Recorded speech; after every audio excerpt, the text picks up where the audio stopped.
சாம்பலாய் மாறு சித்தாவியனல் முட்ட ஜெயம் பெற்று மாமீசு மாய தேவாருள் செய்குவி ஜெயம் பெற்று மாமீசு மாய தேவாருள் செய்குவி சுயமென்னில் சாம்பலாய் மாறு சித்தாவியனல் முட்ட ஜெயம் பெற்று மாமீசு மாய தேவாருள் செய்குவி சுயமென்னில் சாம்பலாய் மாறு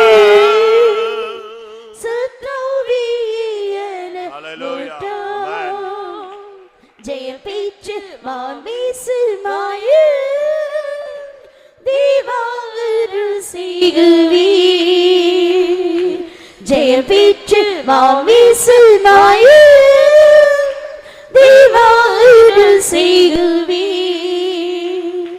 சுயமென்னில் சாம்பலாய் மாறு சித்தாவியனல் முட்ட ஜெயம் பெற்று மாமீசு மாய தேவாருள் செய்குவி ஜெயம் பெற்று மாமீசு மாய தேவாருள் செய்குவி ஜெயம் பெற்று மாமீசு மாய தேவாருள் செய்குவி ஜெயம் பெற்று மாமீசு மாய தேவாருள் செய்குவி.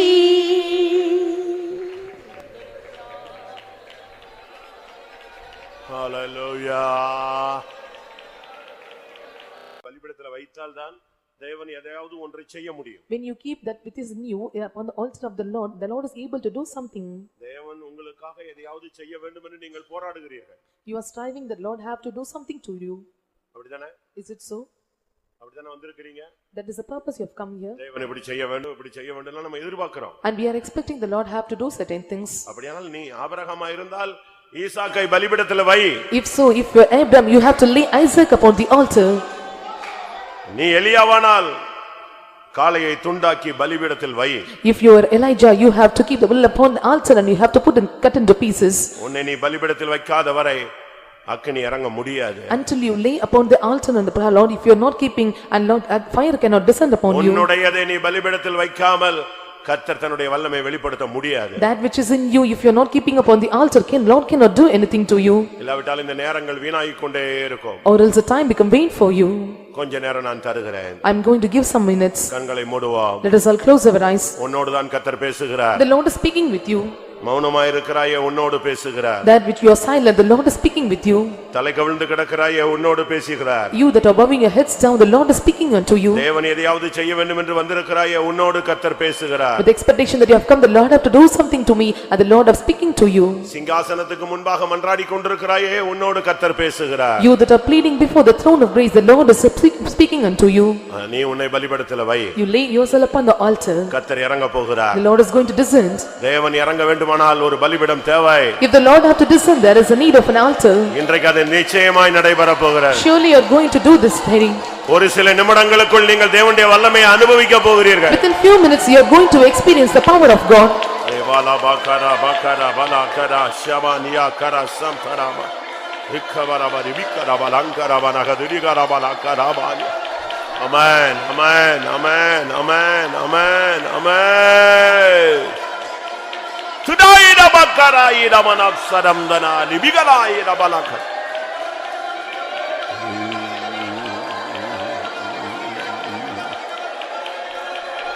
ஆம்,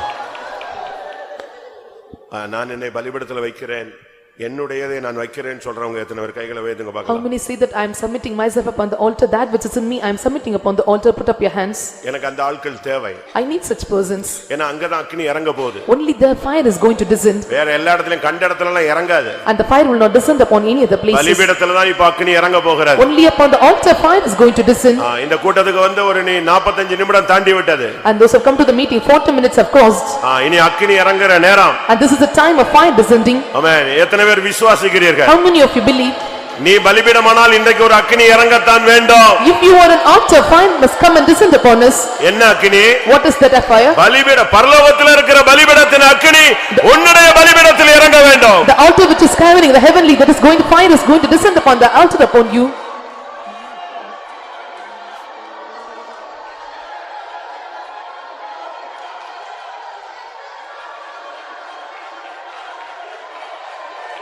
Sahe aina mania rabakara bakara bakara mana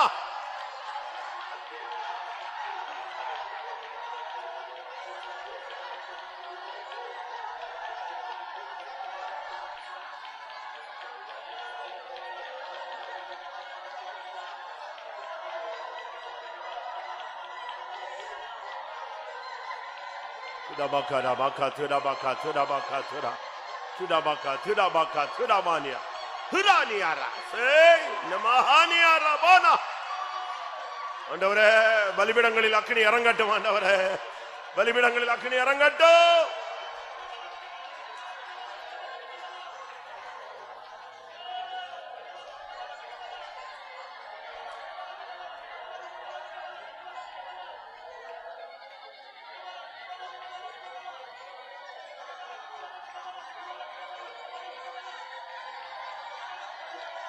Tudabakara, tudabaka, tudabakara, bakara, bala, tudabakara, bakara, baka, tudabaka, tudamananka, shambara, manamda, mahanna, baudanamda, nala, bangara, bala, bala, tudabalaka, rabakara, bakara, bala. Amen. தயவு செய்து எல்லா விசுவாசிகள் ஊழியர்கள் உங்களை நீங்கள் பலிபீடமாக மாற்றுங்கள். Please, and believers and servants of God, change yourself as the altar. நீங்க அந்நிய பாஷை பேசுறீங்க. You are speaking in unknown tongues. நான் அதுக்கு சொல்லல. I am not telling that. நான் இப்ப சொல்றது அக்கினி இறங்கறத சொல்லிட்டு இருக்கேன். I am telling about the fire descending. இப்ப ஸ்தோத்திரம் பண்ற டைமும் கிடையாது, மெடிடேஷன் பண்ற டைமும் கிடையாது, சாதாரணமா உட்கார்ந்து இருக்கிற டைமும் கிடையாது. It is not the time to praise or meditate or sit simply. நீ இப்ப போராடி பலிபீடத்தில் அக்கினி இறக்க வேண்டிய time. It is the time that you have to meddle with God and make the fire to descend upon the altar. ஒன்னு தெரியுமா? Do you know one thing? அக்கினி இறங்குனா என்ன தெரியும்? நம்ம கண்களுக்கு தெரியும் அது. If the fire is descending, it can be viewed through our eyes. உன் மேல அக்கினி இறங்குதுன்னா எல்லாருக்கும் தெரியும், உனக்கே புரியும். And you are able to understand the fire is descending upon you, others also can understand. அப்படி பிரத்யட்சமாக முகமுகமாக டைரக்ட்டா நீங்க உங்க பாடியில ஒரு அக்கினியை உணரலாம். And you are able to feel the fire upon you evidently face to face and directly. எத்தனை பேருக்கு அந்த எக்ஸ்பீரியன்ஸ் வேணும்? How many want that experience? ஒருவேளை அந்த எக்ஸ்பீரியன்ஸ் உங்களுக்கு முந்தின நாட்கள்ல இருந்திருக்கலாம். And you might have had that experience in the former days. இப்போ நீங்க எல்லாத்தையும் தூக்கி வெளியே போடுங்க, குப்பை எல்லாம் வெளியே எறிங்க. Now you have to cast away all the dust from your mind. எதையும் மைண்ட்ல வைக்காதீங்க. Don't keep anything in your mind. வீட்டை மைண்ட்ல வைக்காதீங்க. Don't keep the house in your mind. Sunday ஸ்கூல்ல மைண்ட்ல வைக்காதீங்க. Don't keep the Sunday school in your mind. Exam மைண்ட்ல வைக்காதீங்க. Don't keep the exam in your mind. நீ இப்பொழுது பலிபீடமாக உன்னை ஒப்பு கொடுக்க வேண்டும். You have to submit yourself as an altar. அக்கினி இறங்காவிட்டால் உன்னுடைய பலிபீடம் சரியில்லைன்னு அர்த்தம். If the fire is not descending, your altar is not proper. நீ பாகாலின் பலிபீடத்தை கட்டிக் கொண்டிருக்கிறாய். And you are building up on the Baal altar. அங்கே அக்கினி இறங்காது. There the fire will not descend. ஆபிரகாமின் பலிபீடத்தில் அக்கினி இறங்கும். The fire will descend only upon the altar of the Abraham. எலியாவின் பலிபீடத்தில் அக்கினி இறங்கும். Fire will descend upon the altar of Elijah. சாலமோனுடைய பலிபீடத்தில் அக்கினி இறங்கும். Fire will descend upon the altar of Solomon. இன்றைக்கு அக்கினி இறங்குற நேரம். This is a time of fire descending. Hallelujah, hallelujah, hallelujah, hallelujah. Amen, amen, amen.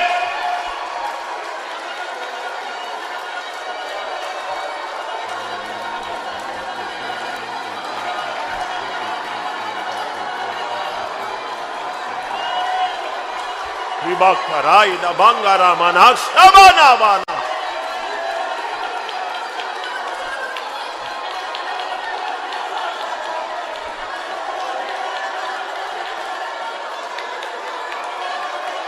Stotram, stotram, hakela vana, tudabakara bakara bakara maniya raba.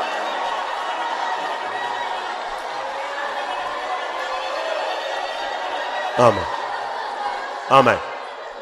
இன்னும் உங்களுக்குள்ள ஒரு சிலருக்கு இன்னும் இந்த சரண்டர் பண்றதே வரல. And still some of you are not having the mind of surrendering. அர்ப்பணிக்கும் பொழுது ஆசாரியனுக்கு தெரியும் அக்கினி இறங்க போதா இல்லையான்னு தெரியும். When you surrender, the priest know well whether the fire will descend or not. சரியா நீங்க ஒப்பு கொடுத்து நீங்க இன்னும் பிராக்டீஸ் பண்ணல. You did not practice of submitting properly. எலியா 3 வார்த்தை சொன்னான். Elijah uttered 3 words. நீர் தேவன் என்றும், and you are God, நான் உம்முடைய ஊழியக்காரன் என்றும், and I am the servant of God, உம்முடைய வார்த்தையின்படி நான் இதை செய்தேன் என்றும், and I have done according to your word, விளங்க பண்ணும்படியாக அக்கினி இறங்கணும். to make it reveal the fire might descend.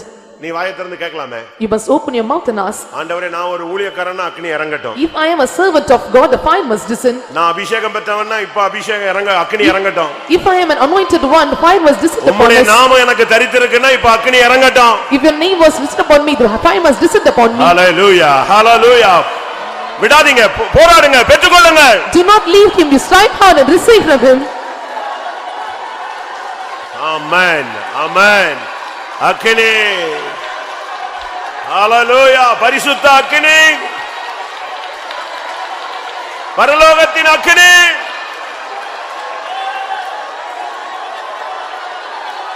துடா இடமான சஹானியா ராபான்.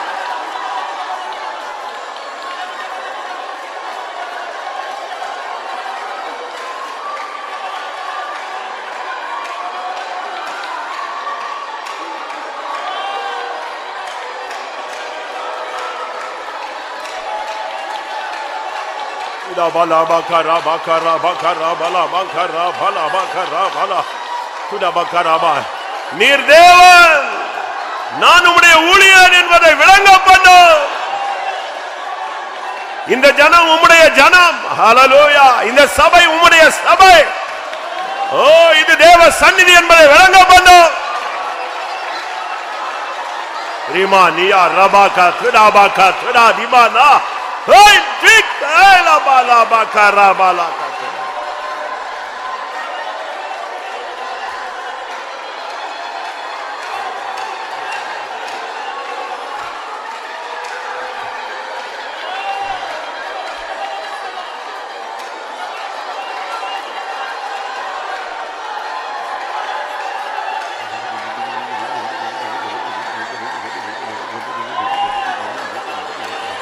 Hura bala kata. Hey, speak to man. I take kimi kara bala kara.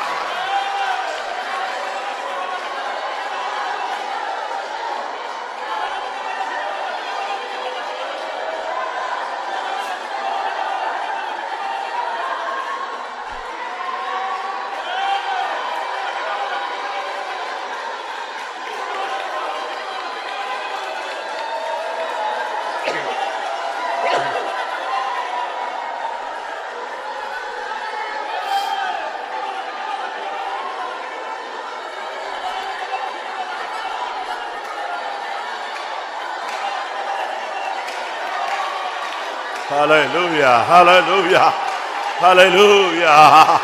Rima saima labana bara nai huraba. Yey sibikara baria. Hurabania. Ahekaba.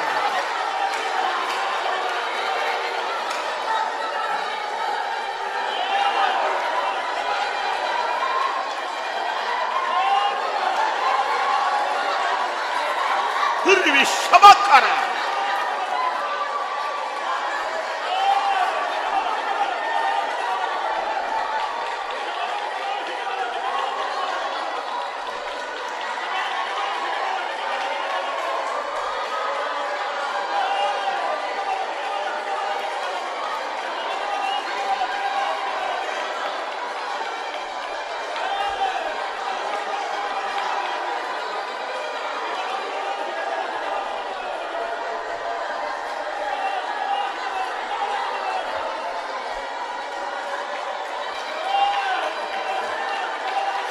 Hurabala ka shindara.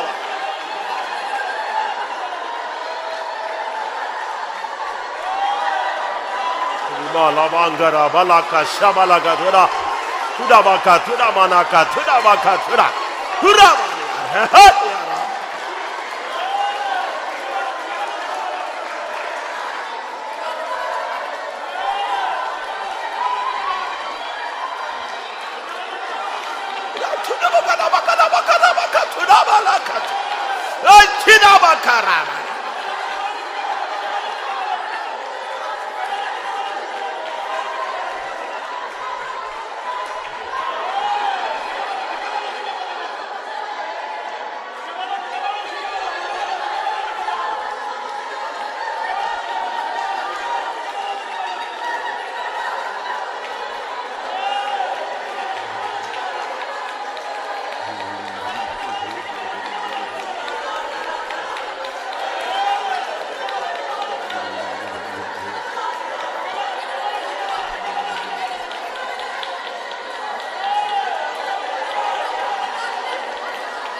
Hibilabalaka, hibilabanka, hudamani sankara, lik, haynebi.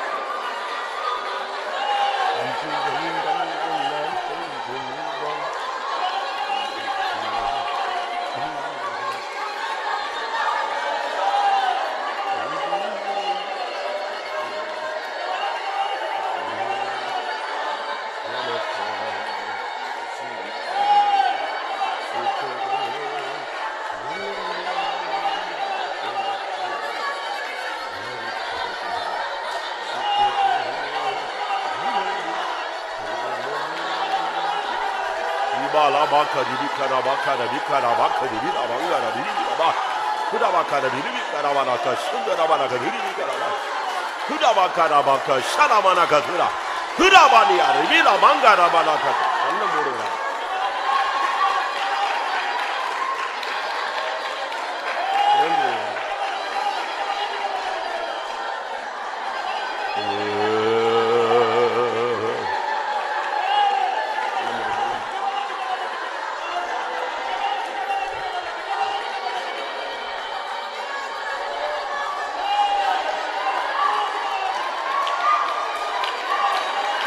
Bakara bakari bilamana sambaravana hayda bala bara bakara balatna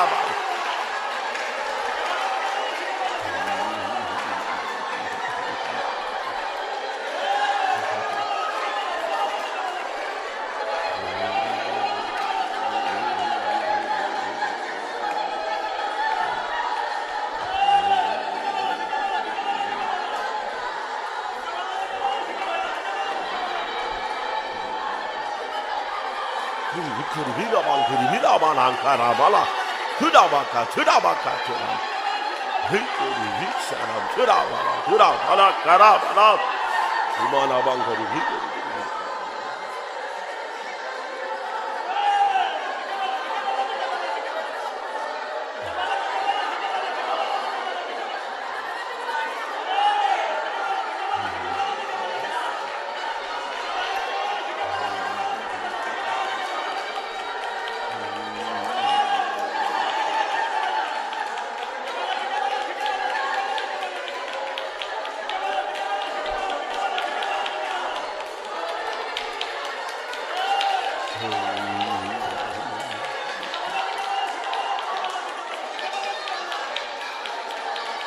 amen.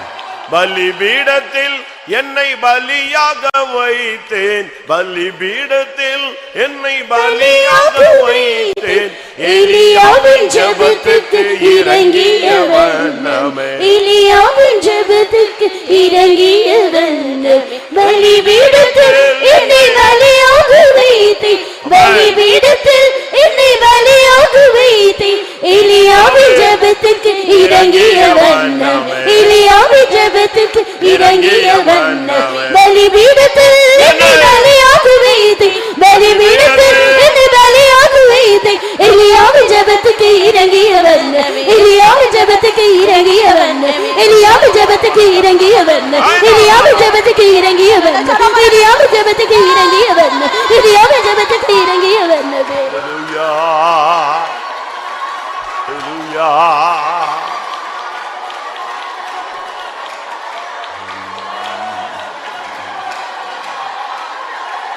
Rimana Savani. Rimana Savani. Rimana Savani. Rimana Savani. Rimana Vala Karaya.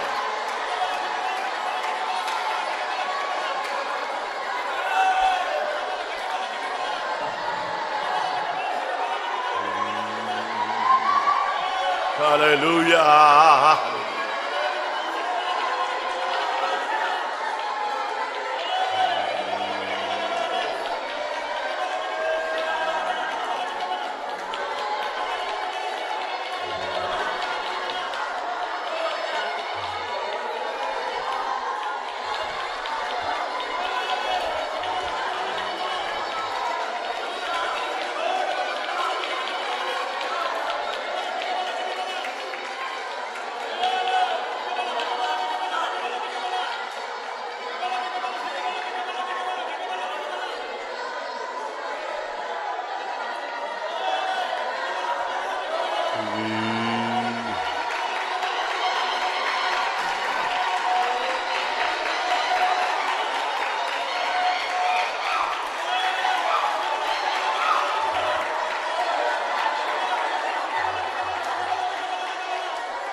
Praise you.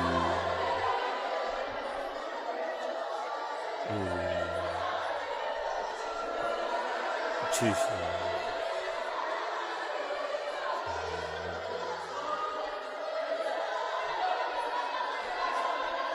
Amen.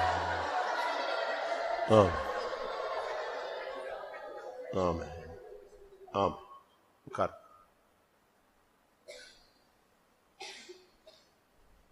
தேவ ஆவி இறங்குதல். Spirit of God is descending. பரிசுத்த ஆவி இறங்குகிறார், மேல இருந்து இறங்குகிறார். Holy Spirit is descending from above.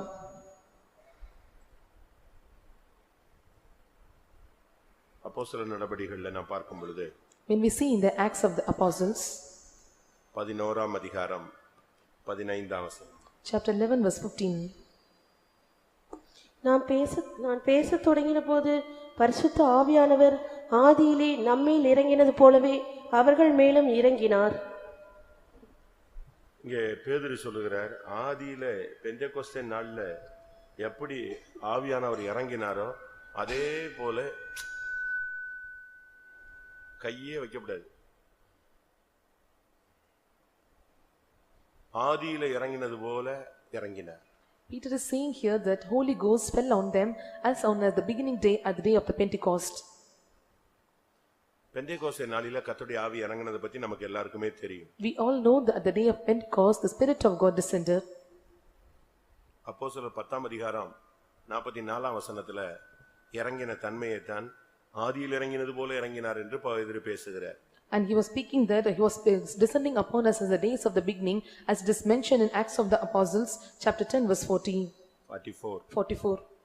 இந்த வார்த்தைகளை பேதுரு பேசிக் கொண்டிருக்கையில் வசனத்தை கேட்டவர்கள் யாவர் மேலும் பரிசுத்த ஆவியானவர் இறங்கினார். And he fell upon everyone. மத்தேயு 3ஆம் அதிகாரம் 16ஆம் வசனம். Matthew chapter 3 verse 16. இயேசு ஞானஸ்நானம் பெற்று ஜலத்திலிருந்து கரை ஏறினவுடனே இதோ வானம் அவருக்கு திறக்கப்பட்டது, தேவ ஆவி புறாவை போல இறங்கி தம்மேல் வருகிறதை கண்டார். புறாவை போல இயேசுவின் மேல் ஆவியானவர் இறங்கினார். And Spirit of God descended upon Jesus like a dove. அப்ப பரிசுத்த ஆவி இறங்குகிறது இன்னைக்கும் நடந்துக்கிட்டு தான் இருக்கு. Spirit of God descending even happening today also. இன்னைக்கும் இந்த மாலை வேளையில கூட அநேகர் மேல் இறங்குகிறதை நாம் உணர்கிறோம். And we are able to feel that the Spirit of God is descending upon many in this evening time. ஆனா அது எப்படி இறங்கணும்? How he ஆதியில இறங்கினது போல, பெந்தெகோஸ்தே நாள்ல இறங்கினது போல இறங்கணும். How he should be fell upon us as in the day of the Pentecost, in the beginning days it must fell upon us. ஆரம்ப நாட்கள்ல எப்படி தேவ ஆவியானவர் சபைக்குள்ள இறங்கினாரோ, அப்போஸ்தலர் மேல இறங்கினாரோ அந்த வண்ணமாக இறங்குறது தான் சரியான ஒரு அனுபவம். How the Spirit of God was descended upon the earlier days in the period of the apostles, that is the right way of descending. அப்படி இறங்கினால் If you descend like that, என்ன நடக்கும்? what will happen? நாம இவ்வளவு நேரம் ஜெபிச்சோம். We prayed for a while பலிபீடத்தில் அக்கினி இறங்கினது. and a fire come upon the altar. அது 1 ராஜாக்கள்ல நாம் பார்க்கும் பொழுது When we see in the first Kings, அந்த அக்கினி எப்படி இறங்கினதுன்னு நமக்கு எல்லாருக்குமே தெரியும். and we all know that how that fire descended upon us. இது நீங்க அடிக்கடி படிக்கிற கேக்குற ஒரு வார்த்தை தான். And this is the word we are used to hear often. அந்த அக்கினி இறங்கும் பொழுது என்ன நடந்தது? When the fire descended, what happened? 1 ராஜாக்கள் 18:38. 18:38 of first Kings. அப்பொழுது கர்த்தரிடத்திலிருந்து அக்கினி இறங்கி அந்த சர்வாங்க தகன பலியையும் விறகுகளையும் கற்களையும் மண்ணையும் பட்சித்து வாய்க்காலிலிருந்து தண்ணீரையும் நக்கி போட்டது. இங்கே கர்த்தரிடத்திலிருந்து ஒரு அக்கினி இறங்கினதாக சொல்லப்பட்டிருக்கிறது. Here we are seeing that fire of the Lord fell upon them. இந்த அக்கினி எங்க இருந்து வருது? கர்த்தரிடத்திலிருந்து வருகிறதாக சொல்லப்படுகிறது. Where does this fire comes? It comes from the Lord. ஏசாயா தீர்க்கதரிசன புத்தகத்தை பார்க்கும்போது When we come to the prophetical book of Isaiah, 6ஆம் அதிகாரத்துல ஒரு தூதன் இறங்கி வருகிறதை நாம் பார்க்கலாம். in chapter 6 we can see angel is descending. அவன் என்ன பண்றான்? What he is doing? 6ஆம் அதிகாரம் 6ஆம் வசனம். 6:6. அப்பொழுது சேராபீன்களில் ஒருவன் பலிபீடத்திலிருந்து தன் கையிலே பிடித்த குறட்டால் ஒரு நெருப்பு தடவை எடுத்து என்னிடத்தில் பறந்து வந்து, பலிபீடத்தில் பரலோகத்துல ஒரு பலிபீடம் இருக்கு, அங்கிருந்து ஒரு நெருப்பு தடலை எடுத்துட்டு கிளம்பி வர்றான். There is an altar on the heavenly place. From there he is taking the coal of fire. அப்ப இதிலிருந்து என்ன விளங்கிக் கொள்றோம்? From this what we understand? இறங்கும் பொழுது ஒன்று நடக்கும்.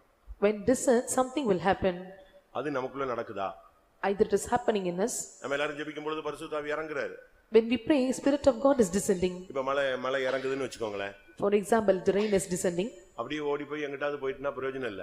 If it falls or if it is flowing some way, there is no use of it. அங்க ஒரு குளம் இருந்துச்சுன்னா மழையானது குளங்களை நிரப்பும்னு சொல்லுது. And the rain will come and fill up the pools. அப்போ அது அந்த மழையினால பிரயோஜனம் இருக்கு. And because of that rain there is a use. அது ஓடி சாக்கடையில போய் அப்படி போயிட்டுனா பிரயோஜனம் இல்ல. If it flows through the ditch, there is no use of it.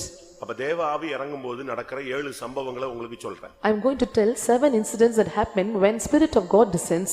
7 எக்ஸ்பீரியன்ஸை நான் உங்களுக்கு சொல்லுகிறேன். I am going to tell 7 experiences. தேவ ஆவி இறங்கும்போது ஒருத்தனை எப்படி அவன் மாறுறான்? When the Spirit of God is descending, how the person is getting changed. எப்படி அங்க என்ன சம்பவிக்குதுங்கறத நம்ம விளங்கிக்கணும். And we have to understand what is happening. ஏதோ ஒரு அந்நிய பாஷை பேசிட்டு போயிடுறானா? Or he speaks just simply unknown tongues. இல்ல தேவாவி இறங்கிச்சு அப்படினு சொல்லிட்டு அப்படி விட்டுறோமா? Or just telling that Spirit of God descended and we are leaving. அங்க ஒரு செயல் உண்டு. There is some action. அதான் முக்கியம். That is very important. அபிஷேகம் இறங்குறது ஒரு பகுதி. Anointing is coming upon us, that is one part. செயல் வேணும். There should be some action or deeds. இல்லனா என்ன இல்ல? பிரயோஜனம் இல்ல. Or there is no use of it. விசுவாசம் கிரியைகளோடு கூட முயற்சி செய்து பூரணப்படுகிறது என்று காண்கிறோமே. And we are seeing that faith was working along with the works or deeds and it is getting unto perfection. கிரியை இல்லாத விசுவாசம் செத்தது. And the works without the faith, that is dead. கிரியைகளினால் அல்லவோ அவள் நீதியுள்ளவளாக்கப்பட்டாள். And because of the works she become righteous. என்னாகமம் 11:29. 11:29 of Numbers. அதற்கு மோசே, நீ எனக்காக வைராக்கியம் காண்பிக்கிறாயோ? கர்த்தருடைய ஜனங்கள் எல்லாரும் தீர்க்க தரிசனம் சொல்லத்தக்கதாக கர்த்தர் தம்முடைய ஆவி அவர்கள் மேல் இறங்க பண்ணினால் நலமா இருக்குமே என்றான். அபிஷேகம் இறங்குது. 68 பேர் தேவ சமூகத்துல தீர்க்கதரிசனம் சொல்றான் இறங்கும் பொழுது. Unction is descending, 68 persons are uttering prophecy. 2 பேர் வரல, மிஸ் ஆயிட்டாங்க. And 2 did not come, they were missed. But அவங்க பாளையத்துல இருந்தாங்க. They were in the camp. அங்க அபிஷேகம் இறங்கிடுச்சு. And anointing descend upon them there. அங்க ஆவி இறங்கின உடனே அங்கேயே உட்கார்ந்து தீர்க்கதரிசனம் சொல்ல ஆரம்பிச்சிட்டான். When the Spirit descended upon that place, they started to utter prophecy from there. அப்ப பரிசுத்த ஆவி இறங்கும் பொழுது, தேவ ஆவி இறங்கும் பொழுது நடக்கிற முதல் ஒரு பல அனுபவங்கள்ல ஒரு அனுபவம் தீர்க்க தரிசனம். One of the experience with the Holy Spirit of God descends, that is called prophecy. 1 Samuel 10:10லயும் இத நம்ம பார்க்கலாம். We can see in 1 Samuel chapter 10 verse 10. அவர்கள் அந்த மலைக்கு வந்தபோது இதோ தீர்க்கதரிசிகளின் கூட்டம் அவனுக்கு எதிராக வந்தது. அப்பொழுது தேவனுடைய ஆவி அவன் மேல் இறங்கினதினால் அவனும் அவர்களுக்குள்ளே தீர்க்க தரிசனம் சொன்னான். அவனும் அவர்களோடு தீர்க்கதரிசனம் சொன்னான். And he also prophesied among them. ஒரு அபிஷேகம் இறங்கும் பொழுது அதனுடைய சரியான அர்த்தம் தேவனுடைய வார்த்தை அங்கே வரும். When the anointing descends, the right meaning is the word of God will come there. தீர்க்கதரிசினா சாதாரணமா என்னத்தையாவது தானா எதையும் சொல்ல முடியாது. And if it is a prophecy, they cannot tell themselves by according to their own. எங்கே கர்த்தருடைய ஆவி இறங்குறாரோ அங்கே பரத்திலிருந்து வார்த்தையும் இறங்கும். Where the spirit of God descends from the word from heaven also will come. சட்டனா ஒரு வார்த்தை வந்துரும். A word will come suddenly. ஒரு வார்த்தை தேவனுடைய வார்த்தையா வரும். அது a word of God comes as a word of God. வசனம் இறங்கும். A word of God will come and descend. உபாகமம் 32:2 பார்க்கும் பொழுது when we see Deuteronomy chapter 32 verse 2, மழையானது இளம் பயிரின் மேல் பொழிவது போல என் உபதேசம் பொழியும், பனித்துளிகள் புல்லின் மேல் இறங்குவது போல என் வசனம் இறங்கும். எது இறங்கும்? கர்த்தருடைய ஆவி இறங்கும் போது எதுவும் சேர்ந்து இறங்கும். கர்த்தருடைய வார்த்தை தீர்க்கதரிசன வார்த்தையும் இறங்கும். when the spirit of God is descending, the word of God, the prophecy will be descended. தீர்க்கதரிசனம் ஒருவேளை அது உனக்காக இருக்கலாம். Sometime the prophecy may be for you. ஒருவேளை சபைக்காக இருக்கலாம். Sometime it may be for the church. அதை நீங்க பகுத்தறியணும், டிசைன் பண்ணி பார்க்கணும். You have to discern with the word. அது உனக்கா சபைக்கா? If it is for you or for the church. உனக்குன்னா நீ உன்னை சரிப்படுத்திக்கணும். If it is for you, you have to correct yourself. சபைக்குன்னா அது நீ சொல்லலாம். If it is for the church, you have to utter it. அப்ப கர்த்தருடைய ஆவி இறங்கும் பொழுது முதல் அனுபவம் கர்த்தருடைய வார்த்தை இறங்கும், தீர்க்கதரிசி இறங்கும், தீர்க்கதரிசியாய் நீ மாறுவாய். When the spirit of the Lord is descending upon us, the word of God will come and you will become a prophet. இரண்டாவது, secondly, நியாயாதிபதிகள் 6ஆம் அதிகாரம் 34ஆம் வசனம். Judges chapter 6 verse 34. அப்பொழுது கர்த்தருடைய ஆவியானவர் கிதியோன் மேல் இறங்கினார். அவன் எக்காலம் ஊதி அபியேஸ்ரியரை கூப்பிட்டு தனக்கு பின் செல்லும்படி செய்து. அங்க பைபிள் நீங்க படிச்சு பாத்தீங்கன்னா கிதியோன் மேல கர்த்தருடைய ஆவி இறங்கின உடனே எல்லாரையும் கேதர் பண்ணிடுவான். When we read in the Bible, Gideon was gathering all the people together. எக்காலம் ஊதுவான். And he will blow a trumpet. கர்த்தருடைய ஆவி உன் மேல வரும் பொழுது நீ எல்லாரையும் கூட்டிடுவ, உன் சைடுல உன்னை எல்லாரையும் உன் பக்கத்துல இழுத்துருவ. When the spirit of the Lord is coming upon you, you will gather everyone by your side and everyone will come unto your side. கூட்டி சேர்க்கக்கூடிய ஒரு ஐக்கியத்தின் ஆவி உனக்குள்ள வரும். And you will get the spirit of fellowship or union, making all the people together with you. அபிஷேகம் வராத வரைக்கும் நீ தனியாள். And till the anointing does not come, you are a person alone. நீ தனிச்சு நிப்ப. And you will stand alone. பிரிஞ்சு நிப்ப. You will stand separately.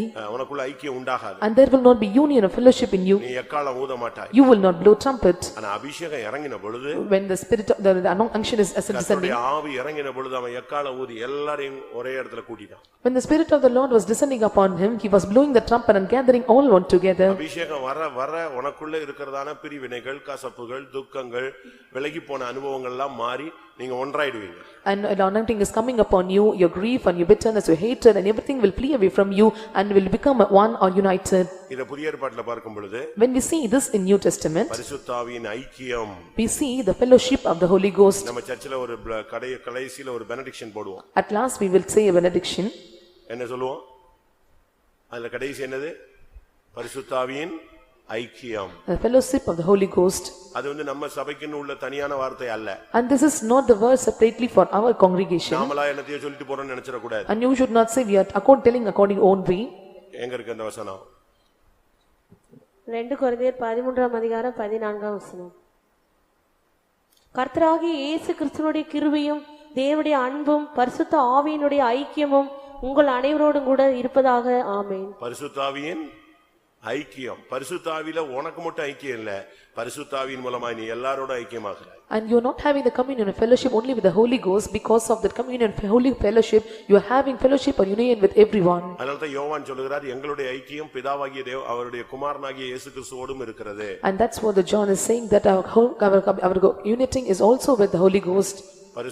எங்களுடைய ஐக்கியம் பிதாவாகிய தேவனோடும் குமாரனாகிய பரிசுத்த ஆவியோடும் இருக்கிறது. Our fellowship is with the Father and Son and with the Holy Ghost. அப்போ ஆண்டவரோடு ஒரு ஐக்கியம் மட்டுமல்ல, எல்லாரோடும் ஒரு ஐக்கியம். அதனால தான் எக்காலம் ஊதி எல்லாரையும் நெஞ்சிட்டான், வாங்கன்னு சொல்லி கூட்டிட்டான். Not only having the fellowship only with God, and also he is gathering by blowing the trumpet all together.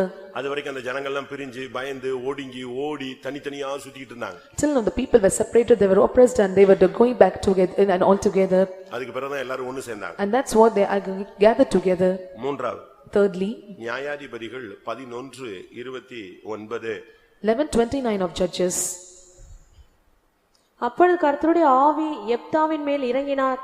அவன் கீலேயாத்தையும் மனாசே நாட்டையும் கடந்து போய் கீலேயாத்தில் இருக்கிற மிஸ்பாவுக்கு வந்து அங்கே இருந்து அம்மோன் புத்திரருக்கு விரோதமாக போனான். சத்துருக்கு விரோதமாய் நீ எழும்புறோம், அபிஷேகம் வரும்பொழுதுதான் நீ எழும்புவ. You have to rise against the Satan or rise against the enemies. When the anointing comes, you are able to rise up. அது வரைக்கும் உனக்கு சந்தேகம் இருக்கும். Until that you have doubts. பயம் இருக்கும். You will have fear. கேள்வி இருக்கும். You may have questions.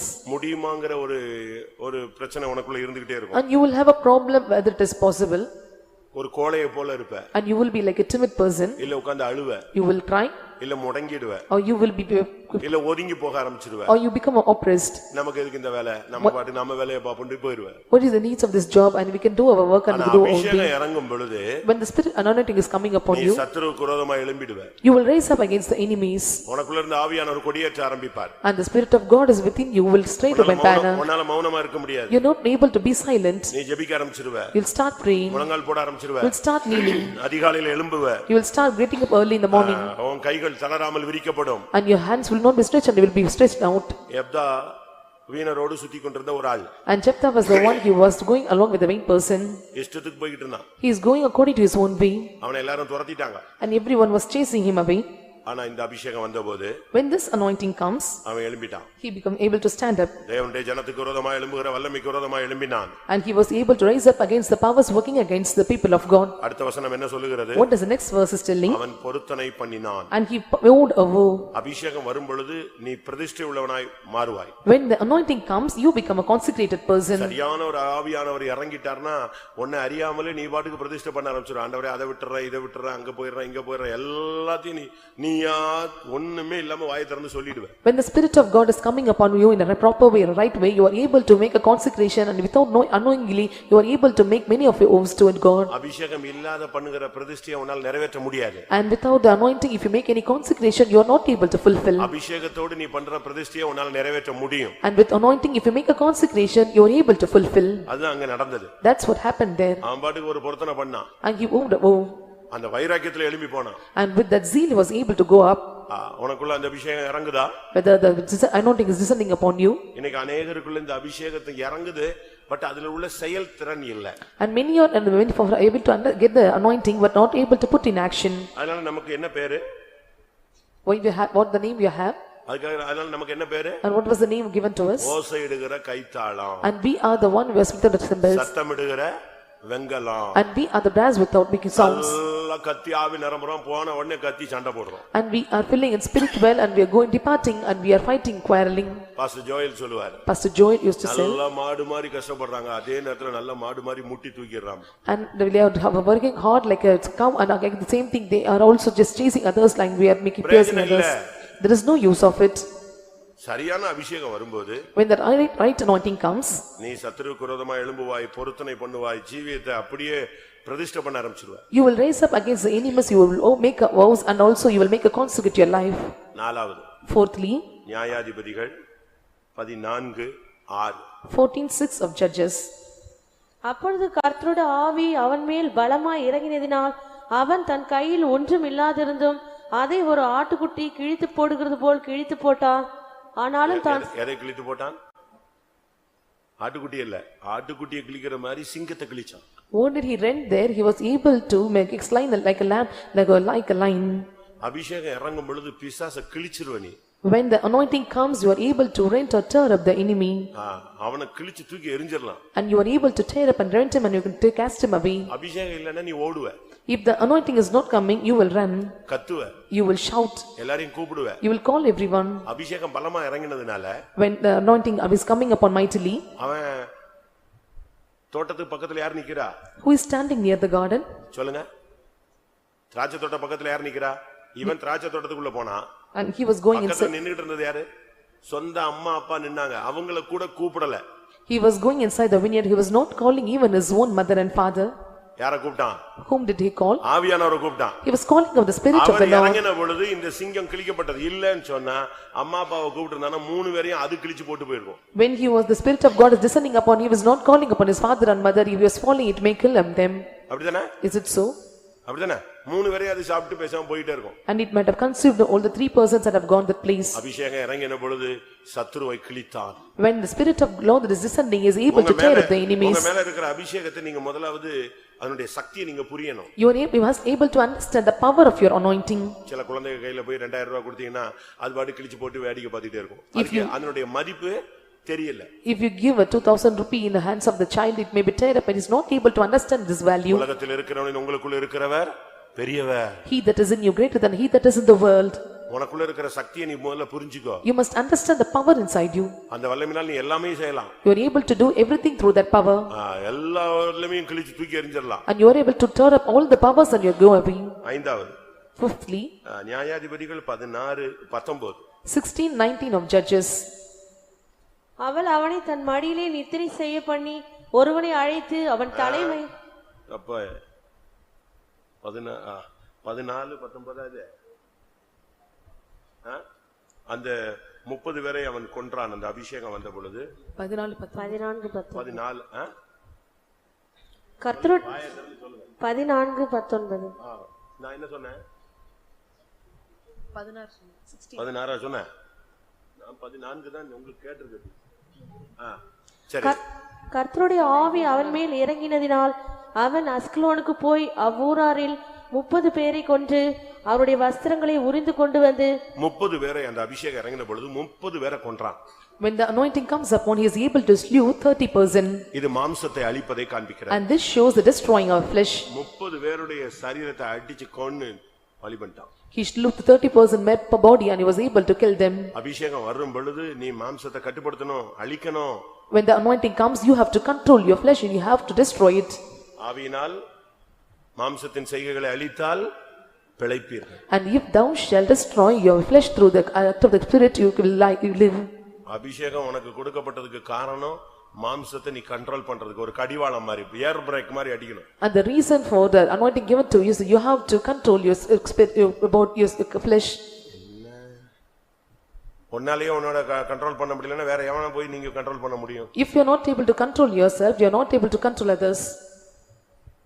ஆவியினால் சரீரத்தின் செய்கைகளை அழிப்பீர்கள். And you will make the deeds of the body through the spirit. போன வேகத்துல 30 பேரை கொன்னுட்டான். And with the spirit he was going, he was able to slew 30 men.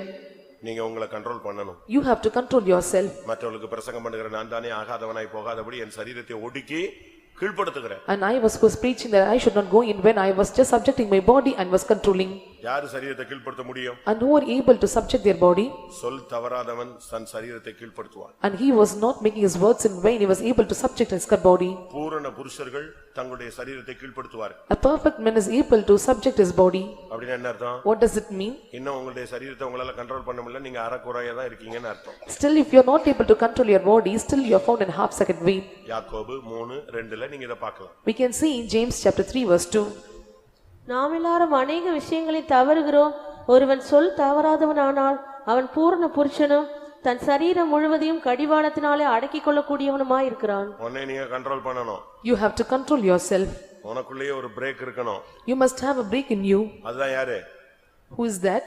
அதுதான் பரிசுத்த ஆவியானவர். And that is the spirit of the Lord. உன்னை நீயே control பண்ணி தடுத்து நிறுத்தணும். You have to control yourself and you have to make your put in action. அதனால தான் தெசலோனிக்கேயர்ல பார்க்கும் பொழுது அவருக்கு பெயர் தடை செய்கிறவர். And that's what we are reading in Thessalonians. He is the one, he is a hinderer. அது தமிழ்ல வந்து தடை செய்கிறவன் அப்படினு போட்டுருக்கோம். தடை செய்கிறவர் என்ன தெரியாதா? 2 தெசலோனிக்கேயர் 2:6 அவன் தன் காலத்திலே வெளிப்படும்படிக்கு இப்பொழுது அவனை தடை செய்கிறது இன்னதென்று அறிந்திருக்கிறோம். தடை செய்கிறது என்னது? யாரு? ஆவியானவர் தான் அந்தி கிறிஸ்து வராம பிரேக் அடிச்சு வச்சிட்டே இருக்கிறார். And the spirit of God is the one, he is just breaking. The antichrist should not come in us. அதனால உங்களுடைய மாம்சத்தை நீங்க அடக்கணும். We have to control our spirit. நியாயாதிபதிகள் 15:14ல 6வது அபிஷேகம் இறங்கும்போது நடக்கிற சம்பவம். The sixth incident that is happening 15:14 of Judges. அப்பொழுது சிம்சோன் கழுதையின் தாடை எழுப்பினாள். நான் தான் தப்பா சொல்றேனா இல்ல நீங்க தான் தப்பா கேட்டு வாசிக்கிறீங்களா? அவன் லேகி வரைக்கும் வந்து சேர்ந்த போது பெலிஸ்தர் அவனுக்கு விரோதமாய் ஆரவாரம் பண்ணினார்கள். அப்பொழுது கர்த்தருடைய ஆவி அவன் மேல் பலமாய் இறங்கினதினால் அவன் புயங்களில் கட்டியிருந்த கயிறுகள் நெருப்புப்பட்ட நூல் போலாகி அவன் கட்டுகள் அவன் கைகளை விட்டு அறுந்து போயிற்று. கட்டுகள் அறுந்து போயிற்று. His bands were loosed. 15, 14 தெளிவா இருக்கு. கர்த்தருடைய ஆவி இறங்கின பொழுது அவனை கட்டியிருந்த கட்டுகள் எல்லாம் அறுந்து போயிடுச்சு. When the spirit of the Lord was coming upon him, all his bands that was holding him was loosened. சரியான ஒரு அபிஷேகம் வரும் பொழுது, கர்த்தருடைய ஆவி இறங்கும் பொழுது உன்னை எந்த வல்லமையிலும் கட்ட முடியாது. When the right anointing is coming upon you, no other pup can bind you. ஒருவேளை இந்த வாரத்துல நீங்க எங்கேயாவது போன இடத்துல, வந்த இடத்துல, பார்த்த இடத்துல, பேசின இடத்துல, சிரிச்ச இடத்துல, தங்கின இடத்துல, சாப்பிட்ட இடத்துல, போன வந்த எங்கேயோ போய் என்னத்தையோ கட்டுகளுக்குள்ள சிக்கி இருந்தாலும், You might have gone in this week and that you have abandoned or loosened with the where you are sitting, you are standing and eating in places, and you might be under the bondage. இங்க வந்த உடனே என்ன செய்யணும்? ஆவி இறங்கின உடனே என்ன செய்யணும்? கட்டெல்லாம் தெரிக்கணும். When you come- பட்டுன்னு அக்கினிப்பட்ட கயிறு போல அறுந்து போகணும். When you come here, the spirit of the Lord, through the spirit of the Lord, all the bands should be removed, and it is like should be removed like a fire coming up upon the bands. அபிஷேகம் இறங்கும் பொழுது என்ன நடக்கும்னா எல்லாம் பிச்சிட்டு ஓடிடும். When the anointing is falling upon you, everything will be loosened, it will go away. நம்ம மேல அப்படி அபிஷேகம் இறங்குதா? Either anointing is coming upon us like that. அப்படி ஒரு எக்ஸ்பீரியன்ஸ் நீங்க இதுவரைக்கும் பெற்றிருக்கீங்களா? Have we received such experience till now? சரியான அபிஷேகம் வரணும்னு நான் ஆசைப்படுறேன். I desire that right anointing must come upon us. இறங்கிருச்சுன்னா அக்கினிப்பட்ட கயிறு போல அறுந்து போயிடும். If it is descending upon us, it will be loosened like the fire upon the bands. உன்னை கட்டிலாம் வைக்க முடியாது. It is nothing able to bind you. இயேசுவை மரணமும் பாதாளமும் என்ன செய்ய முடியல? கட்டி வைக்க முடியல. அப்போஸ்தலர் 3 அதிகாரத்துல சொல்லிருக்கு, மரணமும் பாதாளமும் அவரால் என்ன செய்ய முடியாது? கட்டி வைக்க முடியாது. And death and hell is not able to bind Jesus. வாசிங்க. அப்போஸ்தலர் 2 அதிகாரம் 24 வசனம். தேவன் அவருடைய மரண உபாதிகளின் கட்டை அவிழ்த்து அவரை எழுப்பினார். அவர் மரணத்தினால் கட்டப்பட்டிருக்க கூடாது இருந்தது. எந்த வல்லமே உன்னை கட்ட முடியாது. No power can withhold you. கட்டின மாதிரி இருக்கும். அபிஷேகம் இறங்கும் பொழுது எல்லாம் பட்ட பட்ட பட்ட பட்டன்னு அக்கினிப்பட்ட நூல் போல ஆயிடும். And it may be like binded you, or it may be like you are under the bondage, but when the spirit of God is coming, it will be loosened. ஏழாவது. Seventhly, 1 சாமுவேல்ல பார்க்கும் பொழுது, when we see in 1 Samuel 19:23 பார்க்கும் பொழுது, 19:23, அப்பொழுது ராமாவுக்கு அடுத்த நாயோதிற்கு போனான். அவன் மேலும் தேவனுடைய ஆவி இறங்கினதினால் அவன் ராமாவுக்கு அடுத்த நாயோதிலே சேரும் மட்டும் தீர்க்க தரிசனம் சொல்லிக்கொண்டே நடந்து வந்து. நீங்க இதை படிச்சு பாத்தீங்கன்னா, சவுல் தாவீதை அழிக்கணும்னு ட்ரை பண்றான். Saul was trying to destroy David. அவன் மைண்ட் ஃபுல்லா தாவீதை கொன்றணும் இதே மைண்ட்ல தான் ஓடுறான். His mind is that somehow he have to kill David, and he was running in that intention. அவன் மைண்ட் கரப்ட் ஆயிடுச்சு. His mind was corrupted, பகையினால் நிரப்பப்பட்டான். and it was entirely filled with hatred. கசப்பினால் நிரப்பப்பட்டான். It was filled with bitterness, அவன் ஒரு காய்மகார ஆவினால நிரப்பப்பட்டான். and he was with the spirit of destroying. பொல்லாத ஆவி. It was his evil spirit. பார்க்கும்போது சிரிப்பான். When he was looking unto him, he will laugh. அப்படிதானே? Is it so? அவன் தாவீது சவுலுக்கு மருமகன். பார்த்த உடனே என் குமாரனாகிய தாவீதேம்மா, போன உடனே இவனை கொல்லாம விடக்கூடாதுமா. And David was son-in-law to Saul, but when looking unto him, he say he was so happily, but he was departing, and he want to kill him somehow. இப்ப அவனை பிடிக்கத்தான் வர்றான். And he was coming to chase him. ஆனா இப்ப அபிஷேகம் இறங்கிடுச்சு. Anointing come upon him. எது மறந்து போச்சு? What did he forget? அவனை பிடிக்கணும், அடிக்கணும், கொல்லணுங்கிற சிந்தையெல்லாம் போய் ரோடெல்லாம் ஹல்லேலூயா ஆமென், ரோடெல்லாம் தீர்க்கதரிசனம் தான். புத்தியை மாத்துறது தான் அபிஷேகம். And the anointing is the one who is able to change your understanding, and all the road yesterday anointing has changed him. கொலைகார சிந்தையை மாற்றுகிறது. And it was able to change the mind of a murderer. பகையை மாற்றுவது. Changing the hatred. வெறுப்புத்தன்மையை எடுத்து போடுவது. And changing away all this bitterness. நீங்க வேணா இன்னொரு example படிச்சு பாருங்க. I will tell you another example. 1 Samuel 19 20 வசனம் பாருங்க. 19:20 of 1 Samuel. அப்பொழுது சவுல் தாவீதை கொண்டு வர சேவகரை அனுப்பினான். அவர்கள் தீர்க்க தரிசனம் சொல்லுகிற தீர்க்கதரிசிகளின் கூட்டத்தையும் சாமுவேல் அவர்களின் தலைவனாக நிற்கிறதையும் கண்டார்கள். அப்பொழுது சவுலுடைய சேவகரின் மேல் தேவனுடைய ஆவி இறங்கினதினால் அவர்களும் தீர்க்க தரிசனம் சொன்னார்கள். இதேதான் நடந்துச்சு. இவன் முதல்ல யார அனுப்புனான்னா போர் சேவகர்களை அனுப்பி அவனை பிடிச்சிட்டு வாங்கன்னா. First he was sending his soldiers to capture him. அவங்க அந்த இடத்துக்கிட்ட வந்த உடனே ஆவி இறங்கின உடனே அவன் எதை மறந்துட்டான்? தாவீதை பிடிக்கணும், இழுத்துட்டு போகணும், இது மைண்டே போயிடுச்சு. அவன் ஃபுல்லா என்ன சொல்லிட்டு இருக்கான்? இஸ்ரவேலே கேள், நான் உன் மூலமா அற்புதம் செய்வேன் இருக்கான். என்னடா இவன் போனவெல்லாம் ஏதோ பட்டயத்தை கீழே போட்டு என்ன சொல்லிட்டு இருக்கான்? ஆவியில இருந்து குதிச்சுக்கிட்டு தீர்க்கதரிசனம் சொல்றான்னு சொல்லிட்டு தான் திருப்பி இன்னொரு team அனுப்புனான். When he come to the place, he forget to slain or you had captured the David, and he was able to utter the prophecy telling in the name of the Israel to be healed, and he was chasing away other group to cast him in the place. ஒரு நாள் ஒரு அம்மா வந்து நம்ம சபைக்கு வேற சபை அம்மா நம்ம சபைக்கு வந்தாங்க. A particular lady come from other congregation to our church. அது வந்தது எதுக்கு தெரியுமா? What is the reason she came? இங்க ஒரு கேர்ள் வந்துகிட்டே இருந்தா. A particular girl was coming here. அவ வந்து இந்த அம்மாவுடைய பையன் கல்யாணம் ஆனவனை இவ போய் சேர்ந்துக்கிட்டா அவன் கூட. And the boy he was married and he was joining with him. அவன் அதனால மனைவியை விட்டுட்டு யார் கூட சுத்திட்டு இருக்கான்? இவ கூட சுத்திட்டு இருக்கான். Leaving his wife, he was making a connection with this girl. இந்த அம்மா இந்த இவளை தேடி எப்படியாவது அடிக்கணும் அடிச்சு துரத்தணும்னு ட்ரை பண்ணிட்டே இருக்குது. யாரோ சொல்லிட்டாங்க இது எங்க போகுது? நாங்க அன்னைக்கு ஒரு நாள் பார்த்தோம் இது புதுசா பெண்டிகாஸ்டுக்கு போகுதுன்னு. This lady want to somehow capture this girl and want to beat her, and she was able to get the news she was going to this church. அந்த அம்மா எப்படியாவது சர்ச் முடிஞ்ச உடனே இவ வெளிய வருவா இவளை நிஞ்சறணும். And she was thinking in her mind after the meeting she may come out of the church. அடிச்சிரணும் இல்லனா இழுத்துட்டு போயிரணும்னு ஒரு பிளான் பண்ணி வந்து. And she was having a plan to somehow have to beat her and capture her. அன்றைக்கு message. The message was that day. பழி வாங்குதல் என்னுடையது. And taking revenge is my part. அதோட அந்த அம்மா எதை விட்டுடுச்சு? விட்டுடுச்சு. சரி வா சொல்லிட்டு என்கிட்ட வந்துச்சு. ஐயா இந்த பொண்ணு உங்க சபைக்கு இப்போ 2-3 வாரமா புதுசா வருது, என் குடும்பத்தையே கெடுத்துட்டா. ஆனா இன்னைக்கு வசனத்தினால நான் என்ன செய்யறேன்? அமைதியா போறேன், அவர் பார்க்கட்டு போயிட்டு. And she uttered to me that and she was coming 2 or 3 weeks to your meeting, and because of the word I am departing from this place peacefully. கர்த்தருடைய ஆவி வரும்போது உனக்குள்ள இருக்கிறதான தன்மைகள் மாறும். When the spirit of the Lord is coming upon you, all these things of character nature found in you will be changed. சொல்லுங்க பார்க்கலாம். Repeat. இன்னும் ஒரு 10 வருஷம் கழிச்சு நான் எங்கிட்டோ சுத்திட்டு நீங்க எல்லாம் ஒரு மாதிரி தள்ளாடுற மாதிரி இருந்த போது ஒருவேளை நான் இங்க வந்து கேட்டனால நீங்க சொல்லணும். After 10 years of time and you may be stumble in your path, and when I come back to the same place you might tell the same thing. கர்த்தருடைய ஆவி இறங்கினால் முதல்ல என்ன நடக்கும்? கர்த்தருடைய வார்த்தை வரும், தீர்க்கதரிசியாய் மாறுவாய். A word of God will come and you will become a prophet.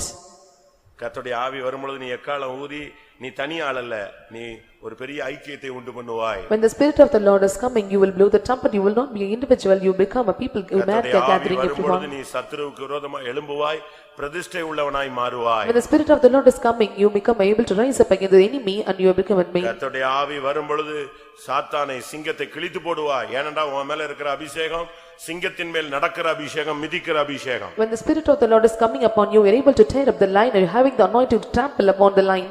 கர்த்தருடைய அபிஷேகம் வரும் பொழுது, ஆவி இறங்கும் பொழுது மாம்சத்தை அழிப்பாய். When the spirit of the Lord is coming, you are able to destroy the carnal or flesh. கர்த்தருடைய அபிஷேகம் இறங்கும் பொழுது உன்னுடைய கட்டுகள் எல்லாம் அறுந்து போகும். When the spirit of the Lord is coming, all your bindings will be removed. கர்த்தருடைய ஆவி வரும் பொழுது உன்னுடைய தவறான எண்ணங்கள் மாறி தெய்வீக சிந்தை உண்டாகும். When the spirit of the Lord is coming, all your wrong thoughts or intentions will be changed and you will get on the divine mind. ஆமென். எல்லாரும் கண்களை மூடுவோம். Let us all close our eyes. கர்த்தருடைய ஆவி இறங்கட்டுமே. Let the spirit of the Lord descend upon us. நான் முதலாவதே சொன்னேன், நீ பலிபீடமானால் அக்னி இறங்கத்தான் செய்யும். Already I told you, if you are an altar, fire will descend. நீங்க எல்லாரும் ஒவ்வொரு பலிபீடங்கள். You are all an altar. ஆனா பாகாலின் பலிபீடத்துல அக்னி இறங்கல. Fire does not descend upon the altar of the Baal.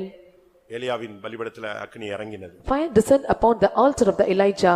இறங்கும் பொழுது கர்த்தருடைய வார்த்தை வரும். When it is descending, the word of God will come. நீ எல்லாரையும் கூட்டி ஐக்கியப்படுத்துவாய். You will gather everyone together. பொருத்தனை பண்ணி சத்துருவுக்கு விரோதமாய் எழும்புவாய். You will take a vows and you will be able to rise up against the enemy. இந்த வார்த்தைகளை விசுவாசிக்கிறவங்க கண்களை மூடி முழங்கால் படியிடும். Those who believe these words, let us all close our eyes and be on knees. கரெக்ட்டா ஒரு 15 minutes. 15 minutes of time. அந்த டைத்துக்குள்ள நீங்க எத்தனை பேர் இந்த 7 அனுபவத்தை பெற்றுக்கொள்றீங்களோ நீங்க பாக்கியவான்கள். And those who are able to receive the 7 experiences, you are blessed. அது உங்க கையில தான் இருக்கு. It is vested in your hands. நீங்க மௌனமா இருக்கலாம். You may be silent. Meditate பண்ணிட்டே இருக்கலாம். You may be meditating. இல்ல உட்கார்ந்து வேடிக்கை பார்க்கலாம். You may sit and watch. எழும்பி போகலாம். You may go away from this place. நீ செய்யலாம். ஆனா உனக்கு தேவைன்னா இந்த 7ல ஏதாவது இல்லன்னா பெற்றுக்கொள்ளலாம், 7ஐயும் பெற்றுக்கொள்ளலாம். Whatever you may you do, and you can whatever you the things you have 7 things you may receive, you can receive all 7 things. 15 minutes நீ உன்னுடைய தேவனோடு நீ போராடு. Correctly for 15 minutes let us all strive and battle with God. பழைய ஏற்பாட்டிலும் புதிய ஏற்பாட்டிலும் கர்த்தருடைய ஆவி இறங்கின பொழுது நீர் இந்த மகத்தான வேலையை செய்தது உண்மை, எனக்குள்ள அதை நடப்பியும். And this Old Testament and New Testament, if the Spirit of the Lord is coming and disciplining, you are able to do a marvelous things, you must descend upon me also. வாயை திறந்து கேளுங்க. Open your mouth and ask. தேவ சமூகத்திலே போராடுங்க. Your presence in the God you have is பரலோக fight. ராஜ்யம் பலவந்தம் பண்ணப்படுகிறது. The kingdom of God is taken by force. பலவந்தம் பண்ணுகிறவர்கள் அதை பிடித்துக் கொள்ளுகிறார்கள், பெற்றுக் கொள்ளுகிறார்கள். And he who is taken by force is wholly able to receive it. ஓ அன்றைக்கு பலிபீடத்திலே இறங்கின அக்கினி இன்றைக்கு இறங்கட்டும். The fire that comes upon the altar to come and descend upon us now also. வீட்டிலே இறங்கின அதே வல்லமை இறங்கட்டும். The power that descend upon the house of Cornelius come and descend upon us. நாளில் இறங்கின அந்த சக்தி இறங்கட்டும். The power that descend upon the day of Pentecost come and descend upon us. ஆதியிலே இறங்கினது போல நம்ம மேல் இறங்குவாராக. As it descended upon the beginning of the days, let it descend upon us now also. Hallelujah, hallelujah, hallelujah, hallelujah. ஆமென். எல்லாரும் நேரத்தை பயன்படுத்தணும் பிரியமானவர்களே. Let us all make use of the time. சில நிமிடங்கள் நீ அதை சரியாய் பயன்படுத்திக்கோ. For few minutes let us all use it properly.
Hallelujah.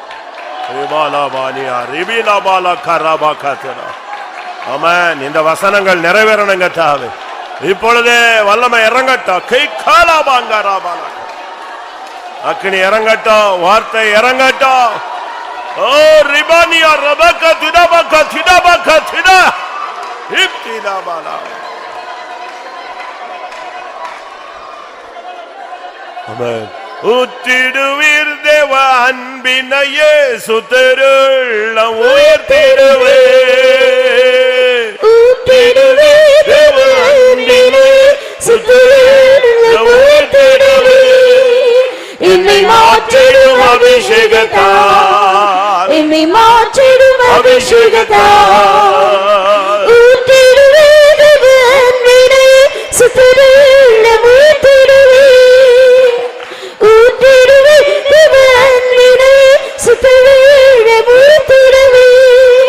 என்னை மாற்றிடும் அபிஷேகத்தால், என்னை மாற்றிடும் அபிஷேகத்தால். ஊற்றிடுவீர் தேவ அன்பினை சுத்தருள்ள உயர்த்திடுவே. ஊற்றிடுவீர் தேவ அன்பினை சுத்தருள்ள உயர்த்திடுவே. என்னை மாற்றிடும் அபிஷேகத்தால், என்னை மாற்றிடும் அபிஷேகத்தால். ஊற்றிடுவீர் தேவ அன்பினை சுத்தருள்ள உயர்த்திடுவே. ஊற்றிடுவீர் தேவ அன்பினை சுத்தருள்ள உயர்த்திடுவே. என்னை மாற்றிடும் அபிஷேகத்தால், என்னை மாற்றிடும் அபிஷேகத்தால், என்னை மாற்றிடும் அபிஷேகத்தால்.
நான் உன்னை இந்த மாலை வேளையில் புது துருத்தியாய் மாற்றி இருக்கிறேன். In this evening time I have changed you as a new bottle. நான் உன்னை புதிய திராட்சரசத்தினால் நிரப்ப வாஞ்சிக்கிறேன். I desire to fill you with a new wine. இதுவரை உன்னுடைய துருத்தி எல்லாம் கண்ணீரினால் நிறைந்திருந்தது. Till now your bottle or your vessel is vested with cup full of tears. நான் அதை மாற்றி இருக்கிறேன். I have changed it. ஒரு புதிய துருத்தியாய் உன்னை மாற்றி I have changed you as a new vessel. நான் இப்பொழுது ஒரு புதிய ரசத்தை நான் உனக்குள் வார்க்க போகிறேன். I am going to take away the new wine in you. என் வல்லமையை பெற்றுக்கொள். Receive my power. என் ஜீவனை பெற்றுக்கொள். Receive my life. என்னுடைய அதிகாரத்தை பெற்றுக்கொள். Receive my authority. என்னுடைய பலனை பெற்றுக்கொள். Receive my strength. என்னுடைய மகிமையை பெற்றுக்கொள். Receive my glory.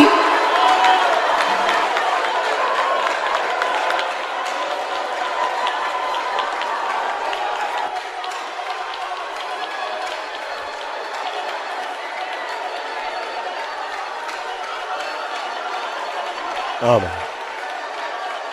ஆமென். நீ போகும் இடமெல்லாம் நீ ஒரு புதிய துருத்தி என்பதை நினைவில் வைப்பாயா? You will keep in your mind wherever you go you will have your new bottle. நீ உட்கார்ந்திருக்கும் பொழுதும் நீ எழுந்திருக்கும் பொழுதும் நீ நடக்கும் பொழுதும் நீ இருக்கிற இடங்களில் நீ ஒரு புதிய துருத்தியாய் மாற்றப்பட்டிருக்கிறாய் என்பதை நினைவில் வைத்துக் கொள்வாயா? You have to keep in your mind that you have changed as a new bottle where you sit wherever you stand wherever you walk and wherever you reside. எப்பொழுதெல்லாம் நீ உன்னை புதிய துருத்தியாய் உணர்கிறாயோ அப்பொழுதெல்லாம் நான் உன்னை புதிய ரசத்தினால் நிரப்புவேன். Whenever you remember that you are a new bottle I will fill you with my new wine. என்னுடைய வல்லமையை உன் மூலமாய் நான் வெளிப்படுத்த வாஞ்சிக்கிறேன். I desire to reveal my power through you. என் நாமத்தை உன் மூலமாய் மகிமைப்படுத்த வாஞ்சிக்கிறேன். I desire to glorify my name through you. என் கிருபையை உன் மூலமாய் வெளிப்படுத்த வாஞ்சிக்கிறேன். I desire to reveal my grace through you. என்னுடைய மனதை உன் மூலமாய் வெளிப்படுத்த விரும்புகிறேன். I desire to reveal my mind through you. என்னுடைய சித்தத்தை உன் மூலமாய் வெளிப்படுத்த வாஞ்சிக்கிறேன். I desire to reveal my will through you.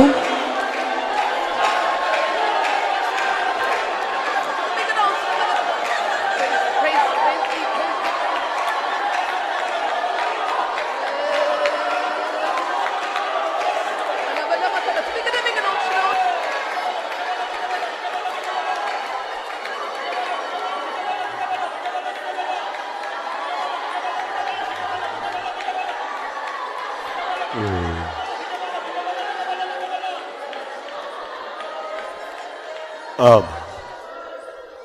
எத்தனை பேர் இந்த மாலை வேளையில் கர்த்தருடைய ஆவி இறங்கினதை உணர்கிறீர்கள்? How many are able to feel the spirit of God descended upon you in this evening time? அவங்க மட்டும் உங்களுடைய வலது கரத்தை உயர்த்துங்க. Lift up your right hand. கர்த்தருடைய ஆவி இறங்கினதை நான் பிரத்யட்சமாய் நான் உணர்கிறேன். I am able to evidently see the spirit of God descended upon me. அப்படியானால் நீ ஒரு புதிய துருத்தியாய் மாற்றப்பட்டவன். If so, you are changed as a new bottle. ஆமென். கர்த்தர் இனிமேல் உன்மேல் புதிய ரசத்தை ஊற்றிக்கொண்டே இருப்பார். And hereafter the Lord will pour upon the new wine upon you. இபக்கரா பலகத்து ரபானியா சியாரை விடாய் சிகை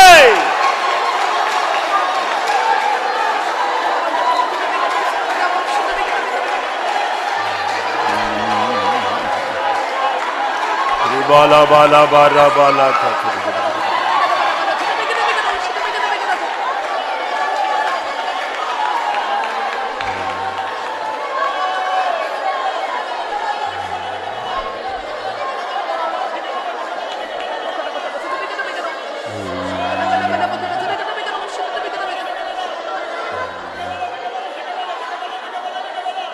ஆமா.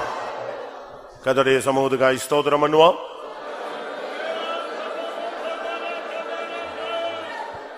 மெய்யாகவே பலிபீடமாய் தங்களை அர்ப்பணித்தவர்கள் மேல் கர்த்தருடைய வல்லமை இறங்கினது. அதற்காய் ஸ்தோத்திரம் பண்ணுவோம்.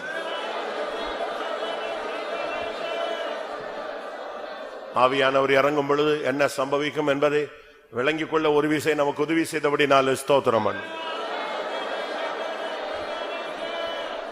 அந்த அனுபவங்களை பெற்று பயிற்சி வைத்துக் கொண்டு பரிசுத்தமாய் வாழ்ந்து அவர் வரும் பொழுது அவரை சந்திக்க அருள் செய்ய முடியாது. ஸ்தோத்திரம் பண்ணுவோம். பிதா குமாரன் பரிசுத்த ஆவியானவருக்கு ஸ்தோத்திரம் பண்ணுவோம். எல்லா மகிமையும் அவருக்கே செலுத்தி ஸ்தோத்திரம் பண்ணுவோம். ஜோ அன்புள்ள ஆண்டவரே, நன்றியோடு ஸ்தோத்திரிக்கிறங்க தாவே. ஆண்டவரே, இந்த மாலவெளியில் எங்களுடைய தேவாவியானவரை எங்களுடைய மத்தியிலே கடந்து வந்தீர் ஆண்டவரே. உங்களுடைய சமூகத்தில் வந்த நேர்வரை ஆவியானவர் எங்களை ஆள்கொண்டீர் ஆண்டவரே. ஆவியானவர் இந்த கூட்டத்தை நடத்தினீர் ஆண்டவரே. எங்களுடைய ஒவ்வொரு உள்ளங்களை எங்கள் தாவும் அன்பினால் நிறைத்தீர், அபிஷேகத்தினால் நிறைத்தீர் ஆண்டவரே. எலியாவின் தேவன் எங்களுடைய மத்தியிலே கடந்து வந்தீர் ஆண்டவரே. ஆண்டவரே, நாங்கள் எங்களுடைய பலிவிடங்களை செப்பனிட்டு எங்களை தாழ்த்தி எங்களை சுத்தி இருத்தபோது ஆண்டவரே, அங்கிருந்து அக்கினி இறங்கினது போல இந்த மாலவெளியிலையும் கூட எங்களை தாழ்த்தின பொழுது எங்களை சுத்தி இருத்த பொழுது உங்களுடைய பரிசுத்த அக்கினி எங்களுடைய மேத்தில் இறங்கின தயவுக்கா நன்றியோடு ஸ்தோத்திரிக்கிற ஆண்டவரே. கர்த்தருடைய ஆவி எங்கே உண்டு அங்கு விடுதலை என்று சொன்னதான தேவன் எங்கள் ஒவ்வொருவரையும் விடுதலையோடு நீர் அபிஷேகத்தீர். அதற்காக நன்றியோடு ஸ்தோத்திரிக்கிற ஆண்டவரே. கர்த்தாவே, இந்த அபிஷேகத்தினால் உண்டான இந்த ஆசீர்வாதங்களை நாங்கள் பெற்றுக்கொள்ள ஆவியானவர் இந்த மாலவெளியிலையும் கூட எங்களுக்கு தந்ததான இந்த ஆண்டவரே அருமையான வார்த்தைகளுக்காக ஸ்தோத்திரம். ஆண்டவரே, பேதுரு பேசின போது எல்லாரும் மேலும் பரிசுத்த ஆவியானவர் வந்து இறங்கினார் ஆண்டவரே. இந்த மாலவெளியிலையும் கூட ஒவ்வொருவரும் மேலும் நம்முடைய அபிஷேகம் இறங்கினதுக்காக ஸ்தோத்திரம் ஆண்டவரே. தாவே, பரிசுத்த ஆவியானவர் ஆண்டவரே, ஆவியானவர் எங்கள் மத்தியில் வரும்பொழுது தீர்க்க தரிசன வார்த்தைகளை கொண்டு எங்களை பேசுறதை நான் தேவனா இருக்கிறேன் ஆண்டவரே. கர்த்தாவே, ஸ்தோத்திரம் தேவனும் கர்த்தாவே. ஆண்டவரே, அவன் கர்த்தருடைய ஆவி அவன் மேல் இறங்கினால அவன் எல்லாரையும் ஒன்று சேர்த்தான். ஒரு ஐக்கியத்தை கட்டிட்டது போல இந்த நாட்கள் எங்களுக்குள்ள ஒரு ஐக்கியத்தை கட்டிட்டபடினால் நமக்கு ஸ்தோத்திர சுவாமி. ஆண்டவரே, எப்தாவும் கூட கர்த்தருடைய ஆவி அவன் மேல் இறங்கினால் ஆண்டவரே அவன் சத்துருவை ஜெயித்தான் ஆண்டவரே. சத்துருவை ஜெயித்து கர்த்தருக்கு தன்னை பிரதிஷ்டை பண்ணி கர்த்தருக்கு ஒரு பொருத்தனை பண்ணினது போல நாங்களும் கூட கர்த்தருக்கு ஒரு பொருத்தனை பண்ண போன எங்களுக்கு உதவி செய்ய முடியாக வேண்டிக்கிறோம் கத்தாவே. ஆண்டவரே உமக்கு ஸ்தோத்திரம். ஆண்டவரே கத்தாவே, சிம்சோனும் கூட கத்தாவே அவனுக்கு விரோதமாய் வந்ததான அந்த சிங்கத்தை ஆட்டுக்குட்டியை கிழிப்பது போல அவன் கிழித்து போட்டான். ஆண்டவரே கத்தாவே உமக்கு ஸ்தோத்திரம். அதுபோல எங்களுக்கு விரோதமாய் வருகிற சத்துருவை நாங்கள் ஆண்டவரை அழித்து போட எங்க ஆவியானவர் எங்களுக்கு பலன் தரும்படியாக வேண்டிக்கிறோம். ஆண்டவரே கர்த்தருடைய ஆவியை சிம்சோன் மேல் இறங்கினால கத்தாவே அவன் கட்டப்பட்டதான கயிறுகள் எல்லாம் கத்தாவே ஆண்டவரை அக்கினிப்பட்டது போல அவிழ்த்துப்பட்டது போல ஆண்டவர் எங்களுக்கு விரோதமாய் கட்டப்பட்ட நிலவரங்கள் எல்லாம் எங்களை விட்டு அகற்றும்படியாக வேண்டிக்கிறோம் கத்தாவே. ஆவியானவரே உமக்கு ஸ்தோத்திரம் ஸ்தோத்திரம். ஆவியானவர் எங்கள் மத்தியில் இறங்கும் பொழுது கத்தாவே எங்களுடைய எல்லா விதமான நிர்பந்தமான நிலவரங்கள் கட்டுகள் எல்லாம் அவிழ்க்கிற தேவனா இருக்கிறீர். ஆண்டவரே கத்தாவே உமக்கு ஸ்தோத்திரம். சவுலும் கூட ஆண்டவரை தாவீதுக்கு விரோதமாய் அவனுக்கு விரோதமாய் வந்த பொழுது கத்தாவே கர்த்தருடைய ஆவி ஆண்டவரை சவுல் மேல் இறங்கும் பொழுது ஆண்டவரே உமக்கு ஸ்தோத்திரம் அவனுடைய பகை கத்தாவே அழிக்கப்பட்டது போல ஆண்டவரே கத்தாவே தேவஜனத்துக்கு விரோதமாக ஆண்டவர் எங்களுக்கு விரோதமாய் கிரீசர பகையின் ஆவிகள் எல்லாம் அழிக்கும்படியாக வேண்டிக்கிறோம் கத்தாவே. இந்த மாலை வேளையில எங்கள் ஒவ்வொருவரையும் புதிய கத்தாவை துருத்தியாய் மாற்றும். புதிய துருத்தியில புதிய திராட்சரசம் ஆண்டவர் வைக்கப்பட்டது போல கத்தாவே எங்களுடைய கத்தாவே எங்களுடைய ஒவ்வொருவருடைய துருத்தியும் புதிதாய் மாற்றி புதிய அபிஷேகத்தை தந்திருக்கிறீர், புதிய திராட்சரசத்தை தந்திருக்கிறீர். ஸ்தோத்திரம். இந்த அபிஷேகத்தை பெற்றுக்கொண்ட நாங்களும் கூட இந்த பத்திரமாய் பாதுகாத்துக்கொள்ள சத்துரு மேற்கொள்ள சத்துரோட சகல வல்லமை அழிக்கத்தக்கதாக ஆவியானோட வல்லமை எங்களோடு கூட இருக்கும்படியாக வேண்டிக்கிறோம். தேவசமுத்திரம் வந்து எல்லா மக்களையும் ஆசீர்வதித்தீர், அபிஷேகித்தீர், எல்லாரும் உயிர்ப்பித்தீர், பலப்படுத்தினீர். ஸ்தோத்திரம். பெற்ற அபிஷேகத்தை காத்துக்கொண்டு ஜீவிக்க உதேசம்